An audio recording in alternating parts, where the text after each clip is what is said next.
Welcome to DLA Pipers at the Intersection of Science and Law podcast.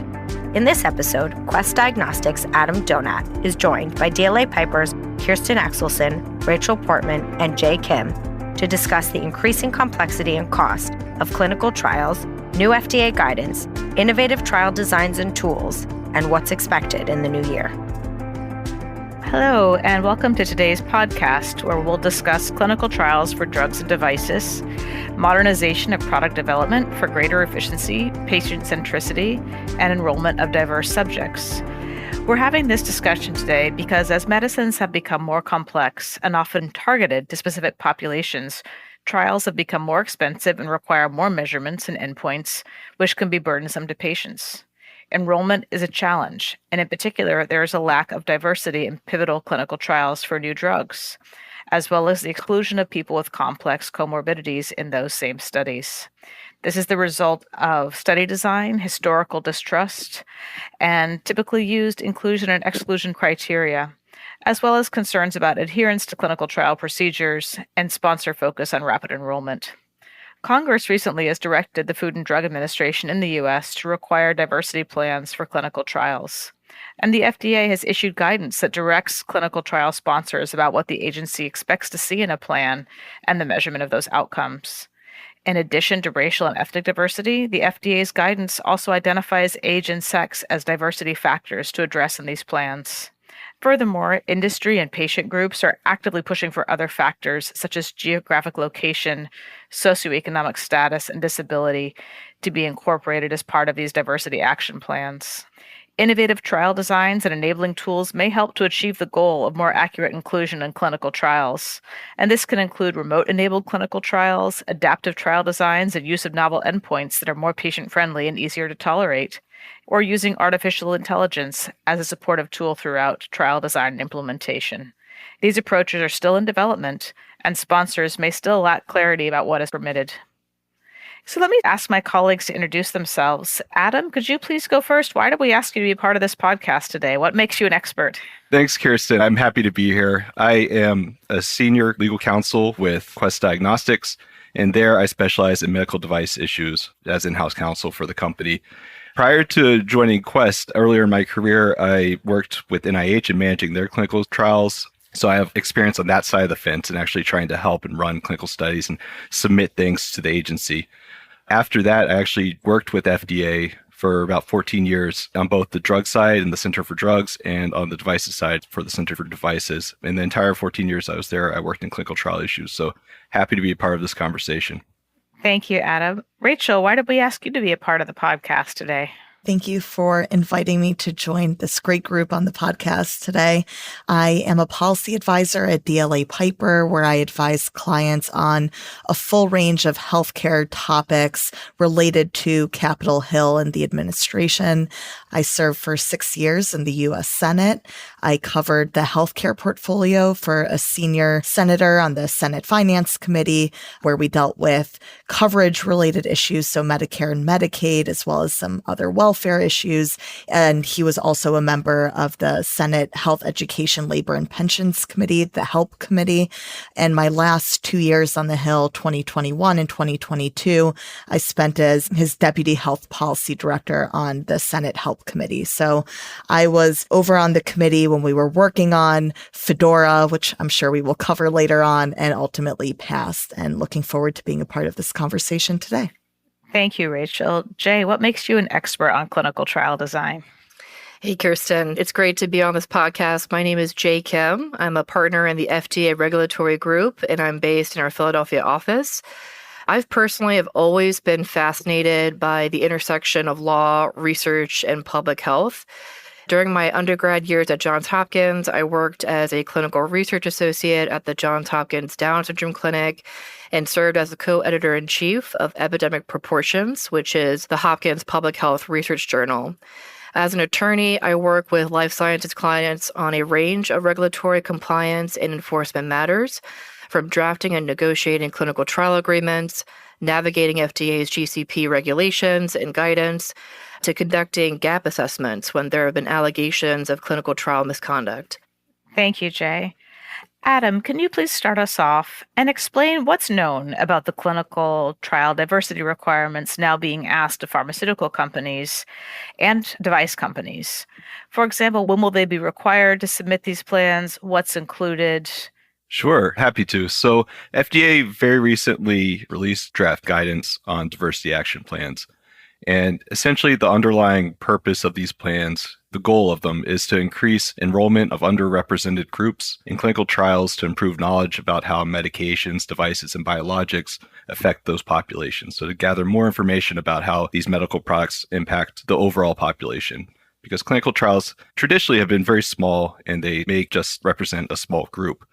The underrepresented groups contemplated by this guidance that FDA has released include race, ethnicity, sex, and age. So several different diversity factors contemplated by the guidance.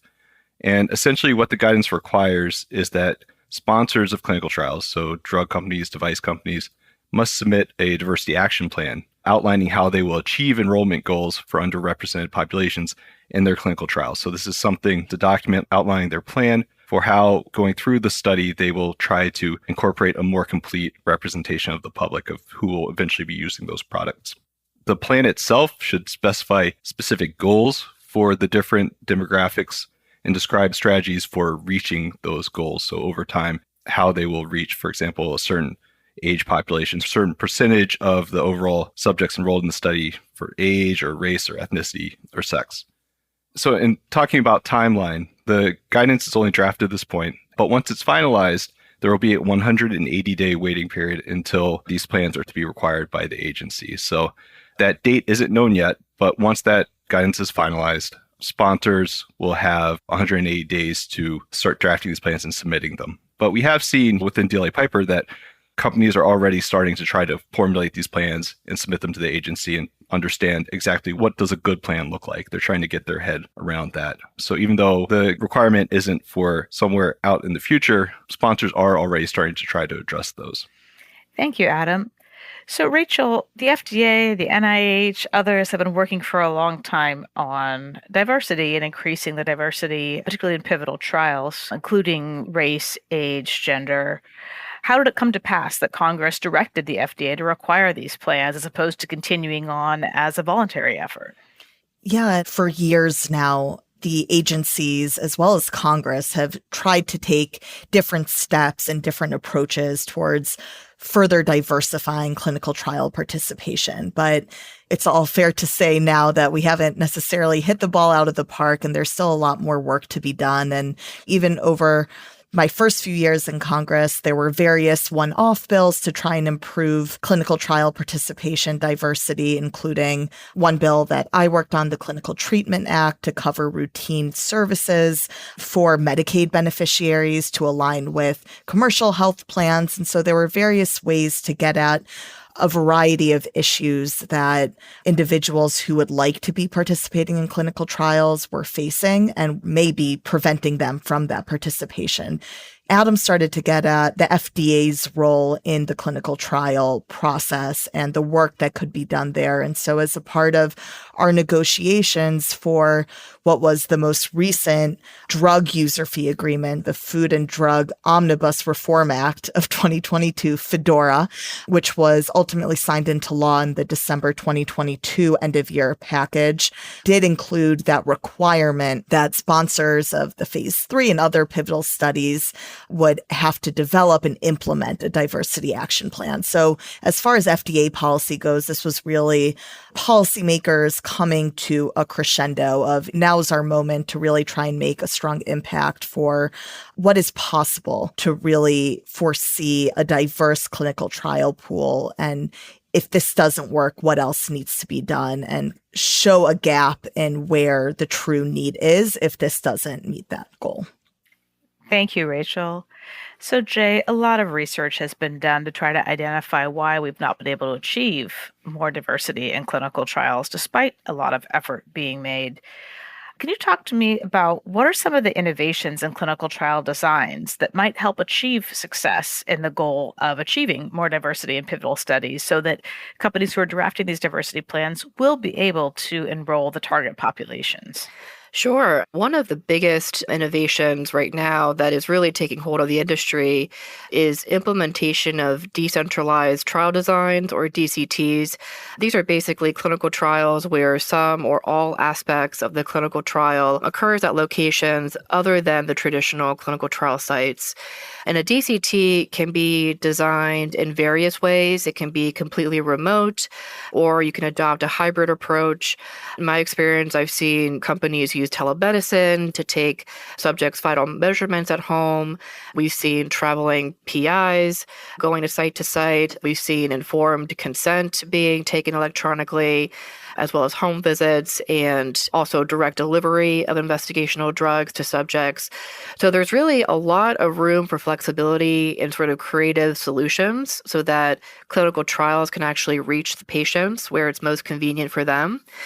So on that point, what makes DCT so attractive is that it lowers the burdens and challenges of participating in a clinical trial. Decentralized clinical trials can increase access to patients with rare diseases, for patients with mobility challenges or cognitive challenges.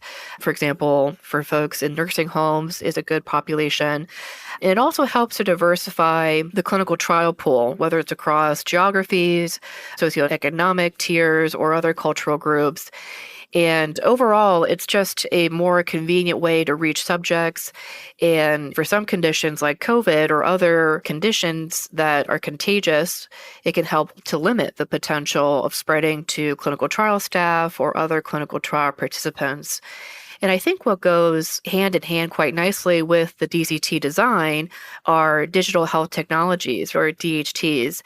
DHTs really are great. There are so many different examples. You can use your smartphone with downloaded mobile apps for smartwatches or activity trackers. And these are just additional tools to allow for the collection of data remotely. So what we've seen with clients is that they're utilizing DCTs and DHTs to implement trials for harder to reach populations. As part of DLA Piper's FDA regulatory team, we work with clients all the time in terms of navigating these new waters. One of the potential issues that sponsors should be mindful of when trying to implement DHTs is that the data collection can be quite variable. So for example, if you have a participant taking a vital measurement at home, they may not be as precise or as consistent as when a trained medical professional is taking the vital measurement. So you have to be really thoughtful in ensuring the materials are layman-friendly, easy to understand, and also are in multiple languages so that whoever is trying to carry out the instruction, they're able to do so easily. Another potential issue to consider is that sponsors that want to adopt more novel trial designs or partner with site management organizations or SMOs, these are sort of newer creatures within the clinical trial ecosystem, is that you may need to sort of adjust your due diligence and your oversight processes and not just rely on your traditional processes to vet these vendors and partners. For some of our clients, there's sort of a need or recognition of a need to have additional resources to go out to sites and check in with PIs and clinical trial staff more regularly as they try to implement these innovative designs. Thank you, Jay. So given that there is so much promise in innovative designs and remote technology, and they're also more patient-friendly in many ways, allowing people not to have to travel to a trial site, may be able to help achieve the aims of diversity. So Rachel, what is Congress going to do to help advance the use of these tools that can make trials both more modern and more friendly to patients? I think when you ask what Congress will do, it's also a question of when they will do it. And you frequently look towards moving vehicles, which is another way of saying must pass legislation that has to go, where you have other policies that may have an opportunity to ride alongside when it otherwise would not be a large enough bill to move through Congress on its own. And two of those opportunities that could be relevant that we see happening in 2025 include the tax package reauthorization. So TCJA, the Tax Cuts and Jobs Act, is up for reauthorization next year, as well as our first reauthorization of OMUFA, the OTC monograph user fee program. We signed that user fee program into law at the very beginning of COVID in 2020. So it will be up first reauthorization next year. That's an interesting vehicle because it's an FDA related policy. And so with the other user fee bills, you typically see outstanding FDA policies tacked on to those moving pieces of legislation. So OMUFA could be an interesting opportunity. The tax package is another one that's interesting because at least this Congress, we saw a tax-related clinical trial policy introduced by Congressman Mike Kelly and Congresswoman Chrissy Houlihan, both from Pennsylvania. It's the Harley-Jacobson Clinical Trial Participant Income Exemption Act, which would exempt all payments received by participants in clinical trials from it being counted towards their gross income. So while that bill is still pending before the Ways and Means Committee, it is interesting to think about different barriers that could be in the way to a more diverse participation pool in clinical trials. And there could be tax-related implications. And so while we otherwise may not look at a tax package for possible healthcare-related policies, there could be an opportunity there. I think Congress would have to move relatively quickly, given we'll have new members and the new president in office, but depending on how the government is divided going into 2025, the timeline could be different. Congress will have to move fast, so we could see existing policies reintroduced next Congress, and those are what move, or it could be feedback that Congress has received from industry now that the guidance is released that could be quickly turned into legislative text and considered as a part of these other moving vehicles. But if clients have questions about that, please reach out because that will be a quickly moving process that would require some significant congressional communication efforts. Thank you. So, Adam, during the COVID pandemic, as a public health emergency, certain things just changed very quickly in terms of the way trials were conducted or protocols changed. So, have certain protocols become more standard practice than exceptional now in this post-pandemic era because they caught on during the public health emergency? Absolutely. I was working at FDA, specifically in CDRH during the pandemic, and it was a really interesting area for clinical trials. You might not think about it up front, but clinical trials, the sites are often at places like hospitals or academic institutions. And so when the pandemic hit, you'll remember people were told they couldn't go almost anywhere, certainly not hospitals. And so there were situations where clinical site staff couldn't even go to the clinical sites, let alone patients. And so that pandemic really did force upon everyone, FDA and medical product companies, to adapt and figure out how to continue their clinical studies without being physically present at the site. And so some of the learnings from that have carried forward, fortunately, into the post-pandemic world, because a lot of efficiencies were created then. And two that FDA has formally acknowledged in guidance are virtual clinic visits and remote site monitoring. Those are two critical tools that were developed further during the pandemic because they had to be. And they create greater efficiencies in studies. They allow for potentially reaching greater populations if you can conduct remote site monitoring or virtual clinical visits. People don't have to travel into the hospital, which could be hours for some populations. And so it allows more people to participate in clinical studies. I remember when I was in the agency at the time and the pandemic was starting to wane, we had conversations about, well, what were the lessons learned? If there could be a silver lining here, what could we carry forward and improve our work going forward? And clinical trial conduct was a big area for potential improvements based on learnings from the pandemic. And so again, remote site monitoring and virtual clinical visits are two that have been formally recognized by the agency. Thank you, Adam. Jay, there's been a lot of discussion about data collected internationally this year. By internationally, I mean outside of the US. Where do you see the FDA leaning on this? Do you think they will issue more specific guidance about how international data may support a clinical trial diversity plan for the US, for example?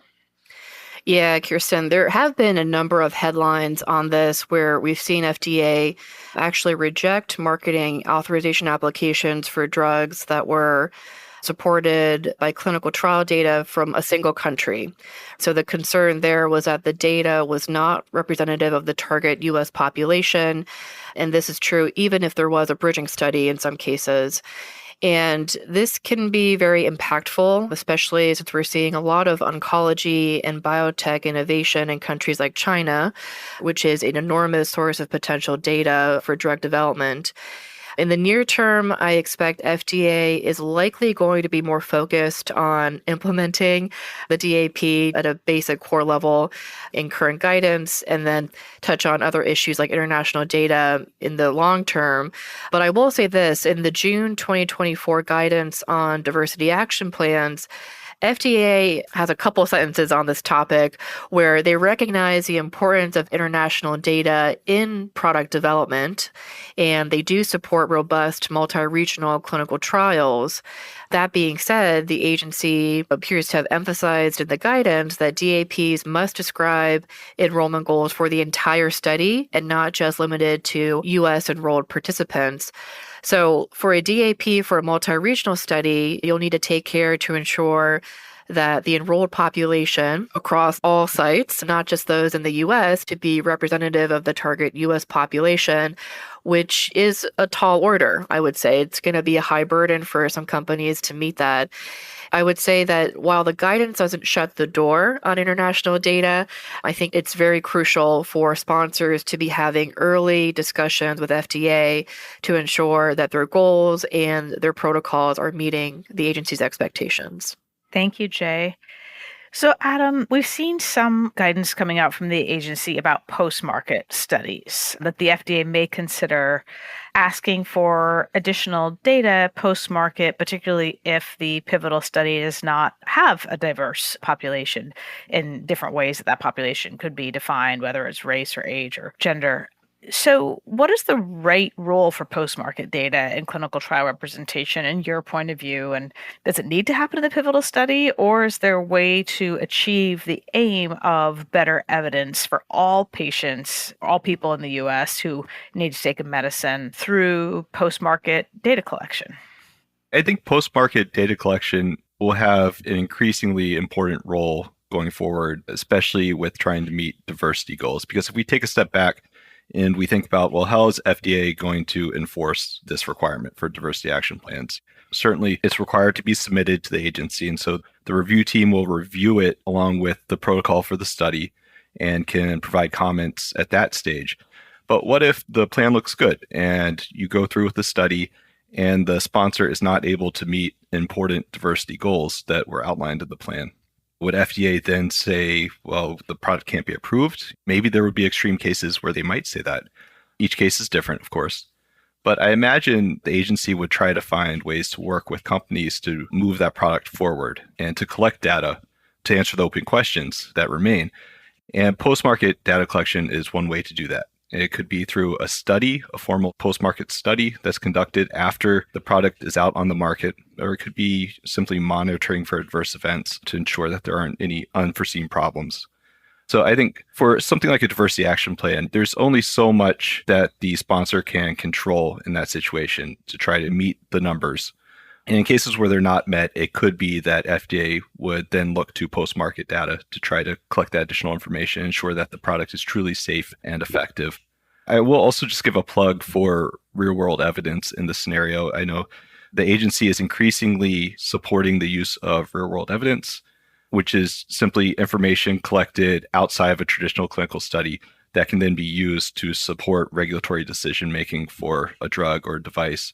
So it's possible that if there is real-world evidence out there about a product, maybe it was on the market and there's a new indication that sponsor is interested in pursuing, they can use that evidence that's been collected from the general population as they use the product, and they can use that to support their submission to FDA for a new indication, just for example. So I think that certainly post-market data, as well as potentially real-world evidence, both those areas are going to be increasingly useful when we think about diversity plans and clinical trial innovation in general, because these both allow for more efficient clinical trial designs. Thank you. So my last question is for Rachel and then Jay.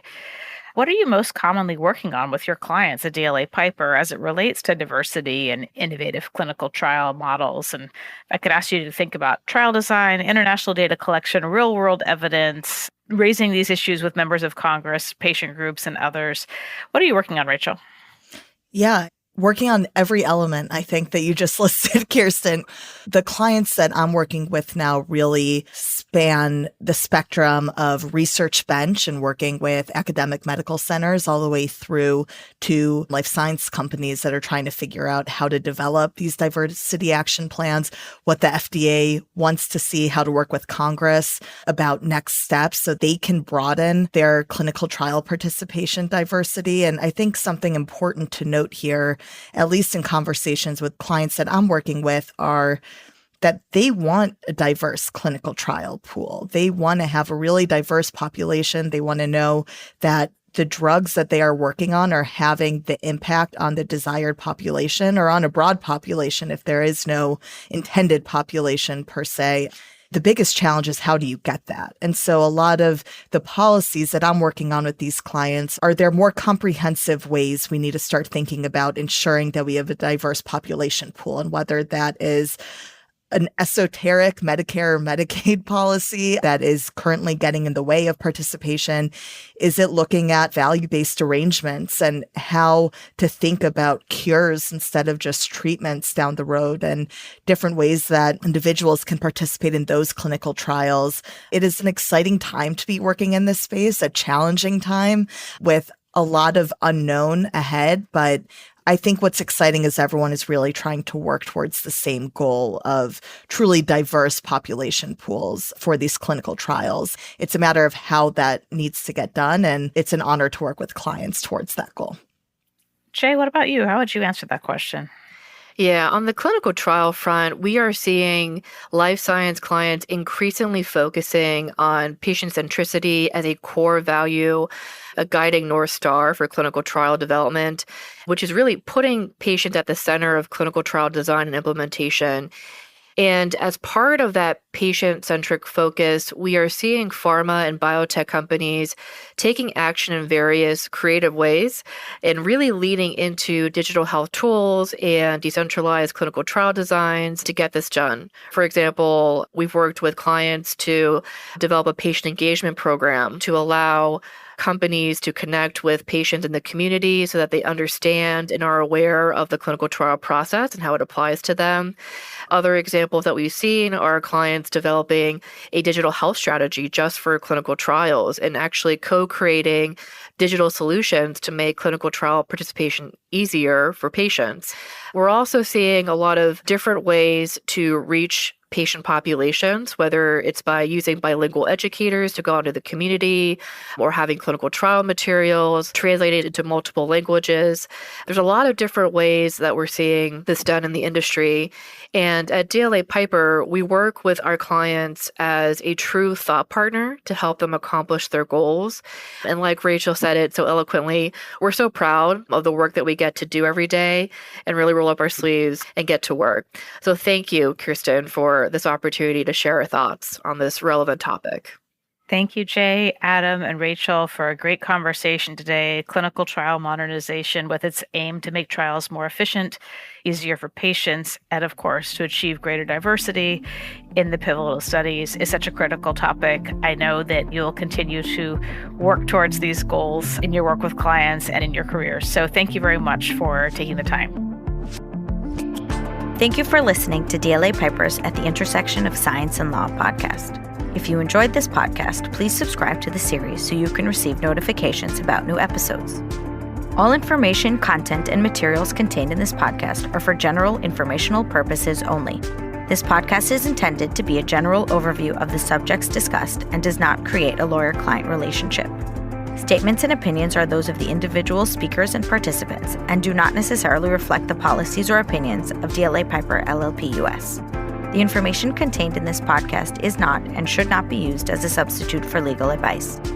No listener should act or refrain from acting with respect to any particular legal matter on the basis of this podcast without first seeking legal advice from counsel in the relevant jurisdiction. This podcast may qualify as lawyer advertising, requiring notice in some jurisdictions.